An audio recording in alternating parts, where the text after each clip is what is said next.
postojalo mesto gde se može videti i razjasniti neke od problema koji su promenili svet, smatra većina učenika. Odgovor je postoji u Srbiji, u Šapcu i zove se Park nauke. U parku postoje ulice kojima možete prošetati i videti instalacije najznačajnijih pronalazaka. Ulicom Mileve Einstein, koja se 2 godine školovala u Šabačkoj gimnaziji, počinje Park nauke. U pomenutoj ulici se nalaze 2 instalacije Parka nauke, edukativna fontana i globus. Jedna od najinteresantnijih naučnih instalacija je edukativna fontana na kojoj se u jednoj tački susreću prvi i treći, dok drugi mlaz ima najdalji domet. To je efekat koji se postiže samo ukoliko su otvori na cevi na jednakim četvrtinama.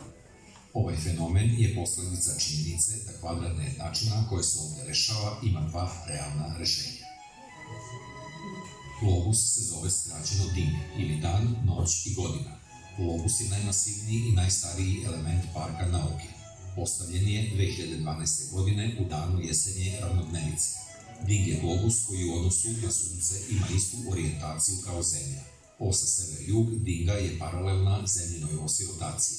DING ima sinhronizovano kretanje sa kretanjem Zemlje i osunčan je na isti način kao planeta Zemlja. Na globusu se mogu pratiti dani ravnodnevice, dugodnevice, kratkodnevice, ali sezonske promene godišnjih doba, koji prate liniju osunčavanja, odnosno terminatora.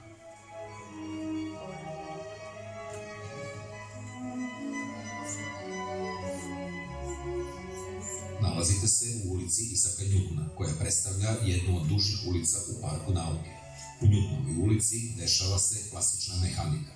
Naziv ulice i ime naučnika opredelilo je izbor instalacija koje se nalaze u njoj. Sa jedne strane je Njutonovo platno, koje demonstrira zakon održanja impulsa i energije i omogućava merenje visine otklona i brzine kuglice. Preko puta u istoj ulici nalazi se brahistohrona. Pitanje po kom obliku putanja će kuglica za najkraće vreme preći rastojanje između 2 tačke u prostoru predstavlja problem brahistohrona. Ovim problemom su se bavili i Johann Bernoulli u svom delu Acta Eruditorium 1697. godine i Galileo Galilei 1638. godine. Galileo je postavio značajno pitanje: da li najkraći put uvek i najbrži? Ulica nebeskog mehaničara Milutina Milankovića se ukršta sa ulicom klasične mehanike. Milanković se posebno bavio problematikom kalendara i vremena, stoga su sa obe strane ulice merači vremena. Na kraju ulice se nalazi Šabački meridijan, verna replika Gliničkog meridijana koji je prilagođen lokalnom meridijanu grada. Ulica nebeske mehanike se seče sa jedinom ulicom u Parku nauke koja ne nosi naziv po naučnicima, već po zvučnom efektu koji se u njoj proizvodi. To je ulica Šaputanja.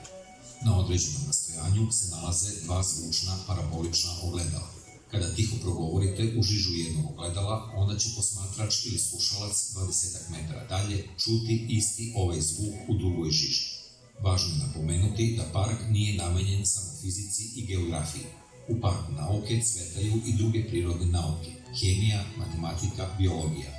U ulici koja je dobila naziv u čast Charlesa Darwina se nalaze 2 modela DNK, pasivni i aktivni. DNK je nukleinska kiselina koja sadrži uputstva za razvoj i pravilno funkcionisanje svih živih organizama. Watson i Crick su 1953. godine dokazali da je DNK u obliku dvostrukog heliksa. Za taj rad su dobili Nobelovu nagradu. U Parku nauke je i Mendeljejeva ulica, koja je posvećena hemiji i koja zapravo predstavlja finu liniju između fizike i hemije. Ulica počinje kristalom natrijum hlorida, a zatim slede modeli atoma koji imaju jednaku naučnu vrednost kako za fiziku, tako i za hemiju.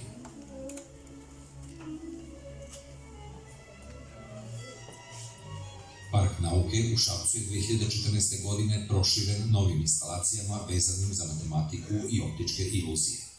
Na Pitagorinom raskršću srećemo se sa zlatnim presekom, Pitagorinom teoremom, piramidom sa vidikovcem. U ovom delu se nalazi jedna nova i specifična ulica koja se zove ulica Sigmunda Freuda i u kojoj stanuju optičke iluzije.